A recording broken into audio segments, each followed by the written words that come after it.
اللہ سبحانہ و تعالیٰ کے حکم پر انہوں نے ایسا ہی کیا اور وہ چیز ایک وسیع و عریض زمین کی صورت اختیار کر گئی۔ پھر اللہ رب العالمین نے محض 6 دنوں میں آسمان، زمین، چاند، سورج، سیارے اور ستارے یعنی اس کائنات میں جو کچھ ہے سب کچھ پیدا کر دیا۔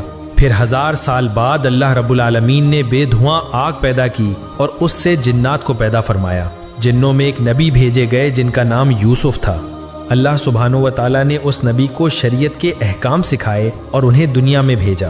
اس طرح جنات کی زندگی چلنے لگی، لیکن بہت سالوں کے بعد جنات اللہ سبحانہ و تعالیٰ کے احکام بھول گئے اور سب کے سب گمراہ ہو کر گناہوں میں ڈوب گئے۔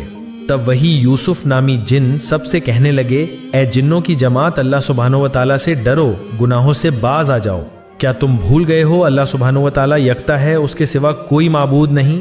پس توبہ کرو اور سیدھے راستے پر واپس آ جاؤ اور اللہ سبحانہ و تعالیٰ کے احکام مانو۔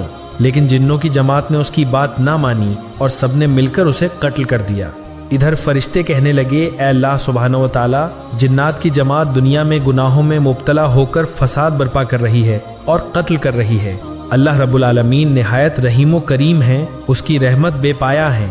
فرشتوں کی یہ بات سن کر اللہ سبحانہ و تعالیٰ نے جنوں کو ان کے گناہوں کی سزا نہ دی، بلکہ دوبارہ ایک اور پیغمبر بھیجا، لیکن وہ کامیاب نہ ہو سکے۔ صرف چند جن ہی ان کی ہدایت قبول کر کے سیدھے راستے پر آئے اور باقی سب گمراہ ہو گئے۔ یوں تقریباً 36,000 سال کے عرصے میں جنات نے بے شمار پیغمبروں کو قتل کر ڈالا۔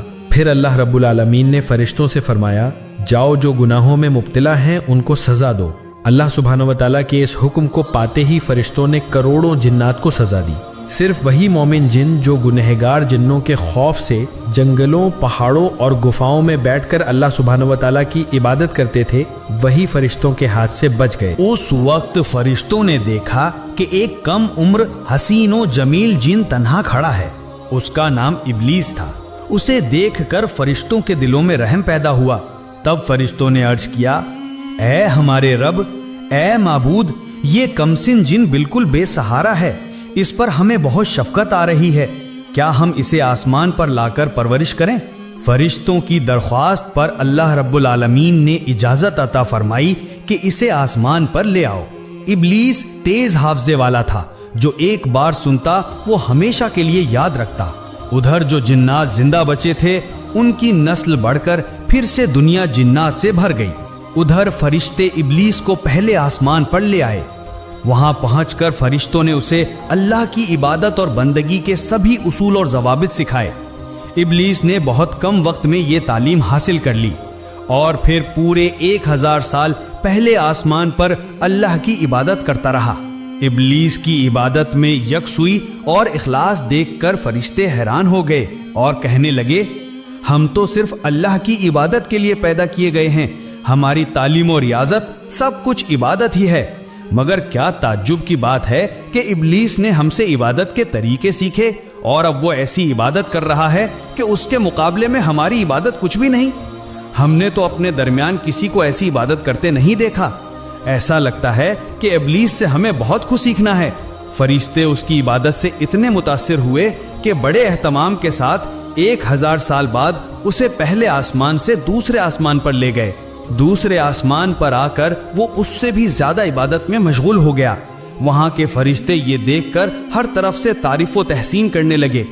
بہت سے فرشتے اس کی مدح سرائی کرنے لگے اور اس کا نام عابد رکھ دیا۔ پھر ابلیس نے 1000 سال عبادت کی۔ اس کے بعد فرشتے اسے دوسرے آسمان سے تیسرے آسمان پر لے گئے۔ وہاں پہنچ کر وہ اور زیادہ یکسوئی اور خشوع کے ساتھ اللہ کی عبادت میں لگ گیا۔ یہ دیکھ کر وہاں کے فرشتے اس کی عبادت پر فریفتہ ہو گئے اور اس کا نام ولی رکھ دیا۔ اسی طرح ابلیس نے ہر آسمان پر 1000 سال عبادت کی۔ آخر کار جب وہ 7ویں آسمان پر پہنچا تو سکون و اطمینان کے ساتھ رہنے لگا۔ ابلیس نے ہر پہلو سے بہت زیادہ علم اور تجربہ حاصل کر لیا۔ تب فرشتوں نے اللہ کی بارگاہ میں دعا کی، اے ہمارے رب، اے اللہ، اگر تو اپنے محبوب ابلیس کو عرش معلی پر اٹھا لے تو ہم اس سے بہت قیمتی نصیحتیں سن کر بہت کچھ سیکھ سکتے ہیں، کیونکہ اس نے ہم سے کہیں زیادہ علم حاصل کیا ہے۔ اللہ تعالیٰ نے فرشتوں کی اس درخواست کو قبول فرمایا اور ابلیس کو عرش معلی کے قریب لے آئے۔ وہاں پہنچ کر ابلیس یاقوت سے بنے ایک بلند ممبر پر عبادت میں مشغول ہو گیا اور وعظ و نصیحت کرنے لگا۔ یہ سب دیکھ کر فرشتوں نے اسے ملائکہ یعنی فرشتوں کا استاد تسلیم کر لیا۔ ادھر زمین پر جو جنات باقی رہ گئے تھے وہ دوبارہ سخت گناہوں میں مبتلا ہو گئے۔ تب اللہ رب العالمین نے ابلیس سے فرمایا، اے ابلیس، میں تیری عبادت، بندگی اور اطاعت دیکھ کر بہت راضی ہوں۔ اب تو دنیا میں جا اور اپنی قوم جنات کو سیدھا راستہ دکھا۔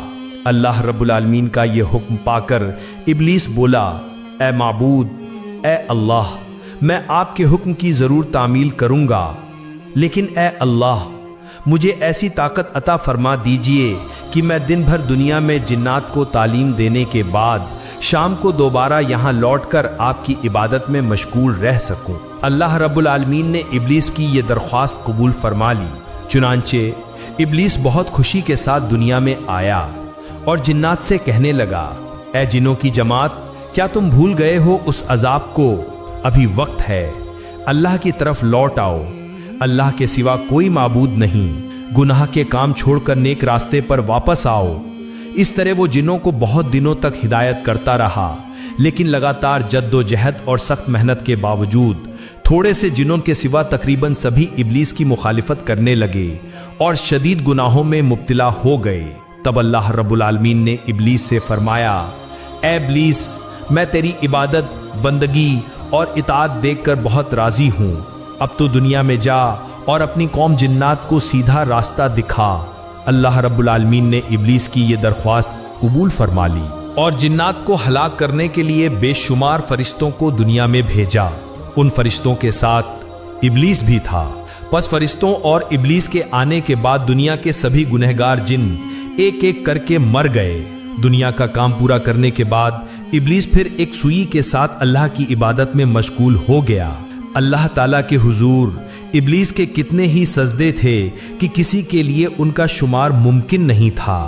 آسمان، زمین اور عرش معلیٰ کے قریب کوئی ایسی جگہ نہیں تھی جہاں ابلیس نے بے شمار سجدے نہ کیے ہوں۔ پھر ابلیس نے اللہ رب العالمین سے دعا کی، اے میرے رب، اے اللہ، تیرے بے پایاں فضل و کرم سے میں ایک نہایت ادنا درجے سے عزت و شرف کے اعلیٰ مرتبے تک پہنچ گیا ہوں۔ تیرے فضل و کرم سے میں تیرا قرب حاصل کر سکا۔ اب میرے دل کی شدید خواہش ہے کہ اگر تو مجھے اپنی مقدس لوح محفوظ کا دیدار کرا دے تو میری زندگی بابرکت اور کامیاب ہو جائے۔ مہربانی فرما کر میری یہ آرزو پوری فرما۔ رحمتوں والے عظیم اللہ تعالیٰ نے ابلیس کی یہ دعا قبول فرمائی اور فرشتے مقرب میکائیل کو حکم دیا، اے میکائیل، ابلیس کو لے جا اور لوح محفوظ کے قریب کر دے۔ چنانچہ میکائیل فرشتے نے یہ حکم پاتے ہی ابلیس کو لے جا کر لوح محفوظ کے قریب کر دیا۔ ابلیس اللہ کی اس عظیم الشان مخلوق لوح محفوظ کو دیکھنے لگا اور دعا کرنے لگا۔ اچانک اس کی نظر ایک جگہ پڑی جہاں لکھا تھا، اللہ کا ایک بندہ 6 لاکھ سال تک اللہ کی عبادت کرے گا، لیکن اللہ کا ایک حکم نہ ماننے کے سبب وہ جنت سے نکالا جائے گا، اور وہ بندہ آسمان و زمین میں ملعون یعنی اللہ کی لعنت کا سزاوار کے نام سے جانا جائے گا۔ یہ دیکھ کر ابلیس جارو قطار رونے لگا اور سجدے میں گر پڑا۔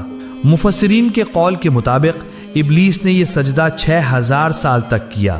6000 سال بعد جب اس نے سر اٹھایا تو دیکھا کہ اس کی سجدہ گاہ پر لکھا ہوا ہے، لعنت اللہ علی ابلیس، یعنی ابلیس پر اللہ کی لعنت ہو۔ یہ دیکھ کر ابلیس نے اللہ سے دعا کی، اے میرے رب، یہ ابلیس کون ہے؟ میں اسے اچھی طرح سمجھانا چاہوں گا۔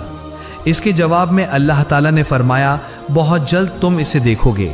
یہ سن کر ابلیس وہیں کھڑا رہا اور 1000 سال تک یہی پڑھتا رہا، لعنت اللہ علی ابلیس، یعنی ابلیس پر اللہ کی لعنت ہو۔ یہاں ذکر کرنا ضروری ہے کہ اس وقت ابلیس اس نام سے مشہور نہیں ہوا تھا۔ اس کے بعد اللہ رب العالمین نے ابلیس سے فرمایا، اے ابلیس، بتا وہ بندہ جو میری بے پایاں عنایتیں پانے کے باوجود میرے حکم کی نافرمانی کرے، اس کی کیا سزا ہونی چاہیے؟ جواب میں ابلیس نے کہا، اے میرے رب، اے اللہ رب العالمین، ایسے ناشکر شخص پر سخت سزا اور لعنت نازل ہونی چاہیے۔ تب اللہ رب العالمین نے فرمایا، یہ تمہاری یہ بات ایک تختی پر لکھ کر اپنے پاس رکھ لو، بعد میں یہ کام آ سکتی ہے۔ اس واقعے کے کچھ دن بعد ایک دن اچانک ابلیس نے اپنے دل میں سوچنا شروع کیا، اب فرشتوں کی دنیا اور جنات کی دنیا میں کوئی ایسا فرشتہ یا جن باقی نہیں رہا جس نے مجھ سے زیادہ علم حاصل کیا ہو۔ اب تو فرشتوں پر بھی میرا اثر بے مثال ہے، میرے اثر و رسوخ اور قوت کا مقابلہ کرنے والا اب کوئی باقی نہیں۔ میرا خیال ہے کہ رب العالمین کائنات کی تدبیر اور انتظام کی ذمہ داری صرف مجھے ہی دے سکتا ہے۔ اس واقعے کے کچھ دنوں بعد اللہ تعالیٰ کے ایک گروہ فرشتے لوح محفوظ پر ایک تحریر دیکھتے ہیں جس میں لکھا ہوتا ہے، بہت جلد ایک شخص پر اللہ کی لعنت نازل ہوگی۔ یہ تحریر دیکھ کر سارے فرشتوں کا گروہ خوف سے کانپنے لگا۔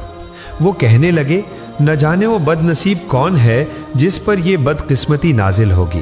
سب فرشتے فکرمند اور پریشان ہو کر روتے روتے اپنے استاد ابلیس کے پاس حاضر ہوئے۔ ابلیس نے انہیں دیکھ کر کہا، کیا بات ہے، تم سب یوں کیوں رو رہے ہو؟ تب فرشتوں نے کہا، اے استاد، لوح محفوظ میں لکھا ہے کہ ایک شخص پر اللہ کی لعنت نازل ہوگی، اسی سوچ اور خوف کی وجہ سے ہم رو رہے ہیں۔ استاد، آپ ہمارے لیے دعا کریں کہ ہم اللہ کی لعنت سے بچ سکیں۔ ابلیس نے یہ سب سن کر مسکرا دیا اور اللہ تعالیٰ کے دربار میں دعا کی، اے میرے رب، اے مہربان اللہ، تو ان فرشتوں میں سے کسی پر بھی لعنت نہ فرما۔ اللہ رب العالمین نے فوراً ابلیس کی یہ دعا قبول فرما لی۔ کچھ دنوں بعد ایک دن ابلیس نے عرش معلیٰ کے ایک تخت پر روشن نور کی حروف میں ایک تحریر دیکھی۔ وہاں لکھا تھا، اعوذ باللہ من الشیطان الرجیم، یعنی میں اللہ تعالیٰ کی پناہ مانگتا ہوں اس مردود شیطان سے۔ یہ تحریر دیکھ کر ابلیس سخت حیران ہوا اور اللہ سے پوچھنے لگا، اے میرے رب، وہ کون بدبخت شیطان ہے جس سے بچنے کے لیے تیری پناہ مانگنے کا حکم لکھا گیا ہے؟ اللہ رب العالمین نے فرمایا، بہت جلد تم اسے پہچان لوگے۔ ادھر جنات میں فساد برپا کرنے والوں کو ہلاک کر دینے کے بعد اللہ رب العالمین نے اعلان فرمایا، اے میرے فرشتوں، میں زمین پر ایک نیا خلیفہ پیدا کرنے والا ہوں۔ یہ اعلان سن کر تمام فرشتے اللہ تعالیٰ سے عرض کرنے لگے، اے ہمارے رب، اے مہربان اللہ، کیا آپ ایسا نمائندہ پیدا کریں گے جو زمین میں فتنہ اور خون ریزی کرے گا جیسے پہلے ہوا تھا؟ حالانکہ ہم تو تیری تسبیح اور حمد بیان کرتے ہیں۔ اس وقت اللہ رب العالمین نے فرمایا، بے شک میں وہ جانتا ہوں جو تم نہیں جانتے۔ پھر اللہ رب العالمین نے حضرت جبرائیل علیہ السلام کو حکم دیا، جبرائیل جاؤ اور زمین کی سطح سے ایک مٹھی مٹی لے آؤ۔ حضرت جبرائیل علیہ السلام یہ حکم پا کر فوراً زمین پر اترے۔ جہاں آج کعبہ موجود ہے وہیں سب سے پہلے ایک مٹھی مٹی لینا چاہیے، لیکن زمین بول اٹھی، اے جبرائیل، مجھ سے مٹی مت لو، اس مٹی سے اللہ رب العالمین جو خلیفہ پیدا کریں گے ان کی اولاد نہایت گناہگار اور سزا کی مستحق ہوگی۔ میں بے بس زمین ہوں، اللہ کے عذاب کو سہنے کی طاقت مجھ میں نہیں۔ یہ سن کر حضرت جبرائیل علیہ السلام نے مٹی نہیں لی اور واپس لوٹ آئے۔ پھر یکے بعد دیگرے حضرت میکائیل، حضرت اسرافیل اور سب فرشتوں کو مٹی لانے کے لیے بھیجا گیا، لیکن وہ سب بھی اسی طرح مٹی لیے بنا واپس آ گئے۔ آخرکار اللہ رب العالمین نے حضرت عزرائیل فرشتے سے فرمایا، اے عزرائیل، تم زمین سے ایک مٹھی مٹی لے آؤ۔ اللہ رب العالمین کا یہ حکم پا کر حضرت عزرائیل علیہ السلام فوراً زمین پر اترے۔ پھر زمین نے پہلے کی طرح اللہ کی قسم دے کر مٹی لینے سے منع کیا۔ تب حضرت عزرائیل فرشتے نے کہا، اے زمین، جس اللہ کی قسم تو دے رہی ہے، میں اسی عظیم اللہ کے حکم سے یہاں آیا ہوں۔